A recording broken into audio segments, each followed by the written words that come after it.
अगर आप हामला हैं तो पैरासिटामॉल की गोली सेफ समझी जाती थी, लेकिन ट्रंप के हालिया बयान ने तहलका मचा दिया दुनिया में।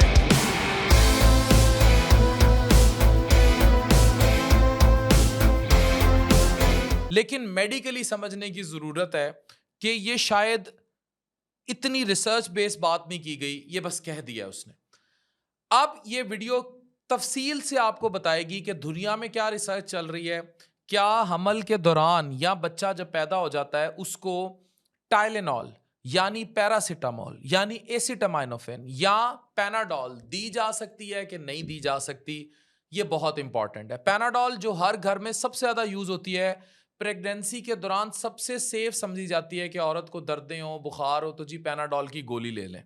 लेकिन ट्रंप की इस वीडियो के बाद, ये वीडियो देखिए। which is basically commonly known as Tylenol during pregnancy, can be associated with a very increased risk of autism. So taking Tylenol is not good. All right, I'll say it. It's not good. एक नई बहस छिड़ गई है। अगर माँ Panadol खाए तो क्या बच्चे में ADHD या ऑटिज्म का रिस्क बढ़ता है?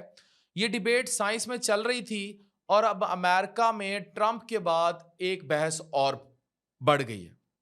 अब पढ़ाते हैं क्या है ADHD, यानी कि attention deficit hyper activity disorder.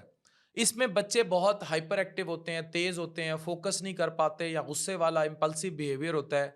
ये प्रॉब्लम दुनिया भर में 5 से 7% बच्चों को होती है।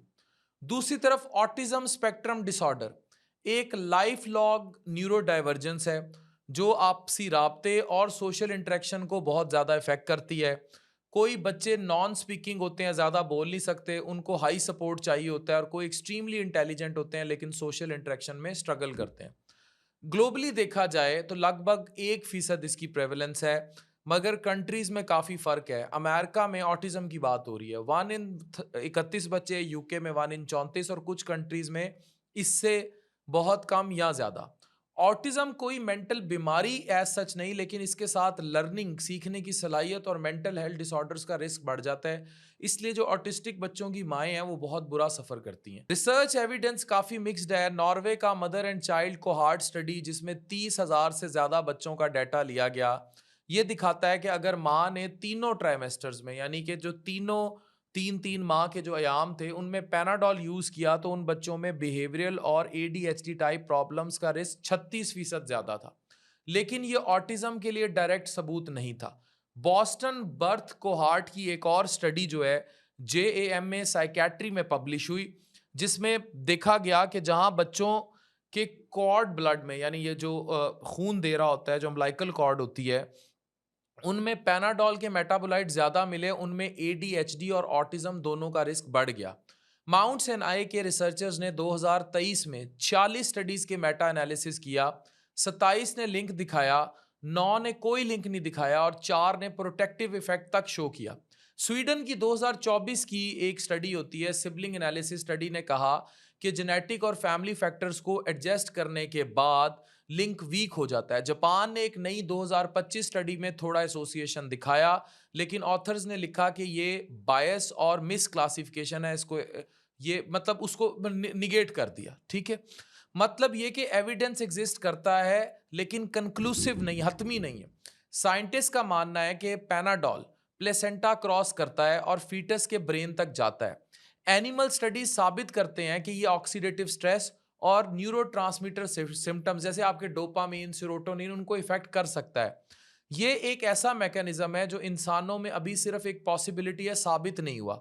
यहाँ पॉलिटिक्स भी शामिल होगी। 2025 में यही जो ट्रंप का ओपनली बयान है टाइलेनॉल को लेकर कि जी ऑटिज्म है और प्रेग्नेंट वुमेन और आगे पैदा हो जाएं बच्चे तो उन्हें ना दें, बहुत सारी मेडिकल बॉडीज ने इसको नहीं माना। टाइलेनॉल के मैन्युफैक्चरर केनवे ने कहा कि साइंस क्लियर है कि एसिटामाइनोफेन ऑटिज्म कॉज नहीं करता, यानी पैनाडॉल ऑटिज्म कॉज नहीं करता।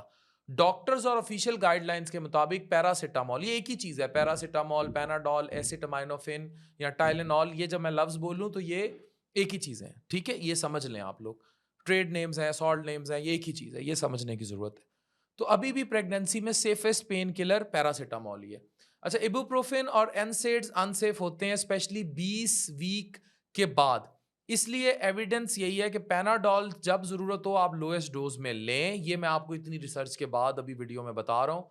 एक और इंटरेस्टिंग एंगल ये है कि फॉलिक एसिड सप्लीमेंट जो वुमेन कंसेप्शन के वक्त यानी जो कंसीव नहीं कर पा रही होती वो लेती हैं या कंसीव करके लेती हैं कि प्रेगनेंसी जो है वो आराम से आगे चले, उनमें ऑटिज्म का रिस्क कुछ स्टडीज में 30 से 70% कम होता है। नॉर्वे, अमेरिका, इवन इसराइल की रिसर्च इसको सपोर्ट करती है। इसके अलावा ल्यूकोवोरिन, फोलिनिक एसिड जो एक कैंसर ड्रग है, स्मॉल ट्रायल्स में ऑटिस्टिक बच्चों की कम्युनिकेशन और लैंग्वेज इंप्रूव करती देखी गई है, लेकिन ये भी एक्सपेरिमेंटल है। डॉक्टर्स की गाइडेंस सिंपल है कि दर्द और बुखार को इग्नोर करना खतरनाक है प्रेगनेंसी में, क्योंकि इससे मिसकैरेज, बच्चे का पहला पैदा, प्री टर्म बर्थ और बर्थ में डिफेक्ट्स के साथ बढ़ते हैं। इसलिए कभी कभार पैनाडोल ले सकती हैं आप प्रेगनेंसी में, कोई भी ट्राइमेस्टर हो, मगर रोजमर्रा हाई डोज इसकी अवॉइड करें। अपनी हर मेडिसिन को ट्राइमेस्टर बाय ट्राइमेस्टर डॉक्टर के साथ मशवरे के बाद यूज करें। आखिरी बात यह कि कुछ रिसर्च पैनाडोल और ऑटिज्म या ADHD के दरमियान लिंक दिखाती है, कुछ कंट्राडिक्ट करती है, लेकिन कोई प्रूफ जो है अभी तक नहीं साबित आया। जेनेटिक्स की बात करें या माहौलियात, इन्वायरमेंट, दोनों इक्वली इंपॉर्टेंट फैक्टर हैं। ट्रंप का क्लेम कि टाइलेनॉल ऑटिज्म करता है, ये साइंस का के अगेंस्ट बात है, लेकिन डिबेट उसने जनरेट कर दिया, जवाब जरूरी था। अब हतमी बात यही है कि या तो अननेसेसरी इसको रिजेक्ट भी नहीं किया जा सकता और मिसयूज भी ना करें, बैलेंस के साथ ले लें जब दर्दें हो। This is the conclusion. Thank you very much.